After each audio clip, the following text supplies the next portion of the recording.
వచ్చినాయి ఓకేనా? ఓకే కాదండి, మీకు బుద్ధి ఉందా ఏమన్నా? ఉంది. ప్యాలెస్ ఇది, మీ ఇంట్లోకి ఇట్లానే చెప్పులు వేసుకొని వెళ్తారా? అయ్యో సారీ అండి. 40,000 కొట్టు. 40,000 ఎందుకురా? ఎంట్రీకి 500, ఎగ్జిట్ కి 10,000 rupees per head.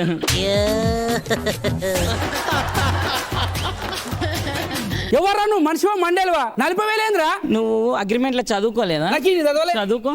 Entry 500, exit 10,000. అరే అరే అది ఫస్ట్ చెప్పాలి కదా. మీరు చదువుకోవాలి కదా. ఇవ్వ 40,000 అంటే కష్టం, అతను లేవు. లేకపోతే ఈ ఇల్లు మీ చెప్పకు 40,000 సక్సెస్. రండి. 2,000 కొట్టు. దేనికి? అంటే మళ్ళీ ఎంట్రీ ఇచ్చారు కదా. ఏంటల్లుడు మళ్ళా 2,000 అంటున్నాడు? ఇందా కొట్టింది క్యాన్సిల్ అయింది, పేల్డ్. నేను మాడతా. నువ్వు ఏది పడితే అది కొట్టు అంటే 7,000 వస్తా పైసలు. కొట్టవా? కొట్టను. నేను చెప్పేస్తా. చెప్పేస్తా నా బతుకు చిప్పపల్లి చేయకు.